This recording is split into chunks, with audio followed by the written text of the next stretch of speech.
मैं दबाव में काम नहीं करता।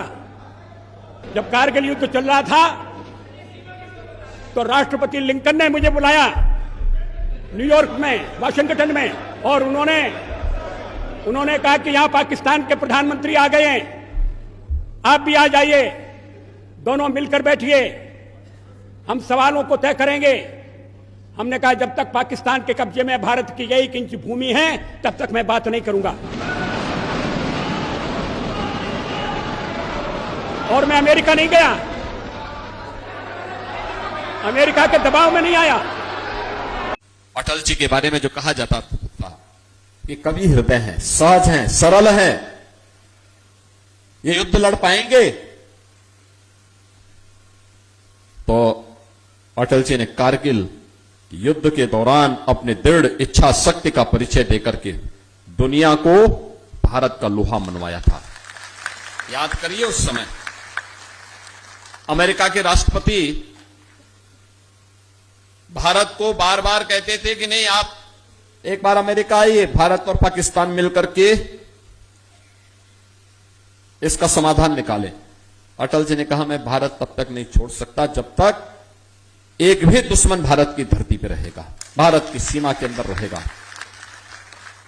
और पाकिस्तान दुम दबा करके कैसे जान की भीख मांगता था अमेरिका के अंदर, ये गिरा रहा था, ये दुनिया ने देखा है।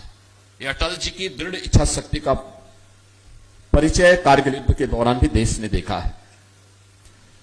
देश के अंदर इंफ्रास्ट्रक्चर कैसे होना चाहिए, या देश के अंदर अन्न योजना कैसे होनी चाहिए, देश के ग्रामीण क्षेत्र की अर्थव्यवस्था के लिए क्या कुछ किया जाना चाहिए, ये सब कुछ देन अटल जी की है।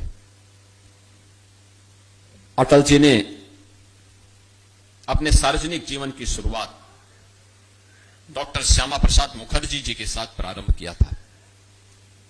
कश्मीर में धारा 370 को समाप्त करने परमिट सिस्टम को समाप्त करने के खिलाफ उनका आंदोलन चला था। और आज आदरणीय प्रधानमंत्री जी के नेतृत्व में भारत कश्मीर को धारा 370 से मुक्त करते हुए श्रद्धेय अटल जी के उस सपने को, जो डॉक्टर श्यामा प्रसाद मुखर्जी ने वो सपना देखा था, वो सपना आज कश्मीर के अंदर साकार हुआ है। श्रद्धेय अटल जी के वे सभी विचार आज प्रासंगिक होते हुए दिखाई दे रहे हैं, जो उन्होंने अलग अलग समय में देश के लिए दिए हैं, समाज को एक नई प्रेरणा के रूप में गढ़े हैं, उसे आगे बढ़ने का काम किया है।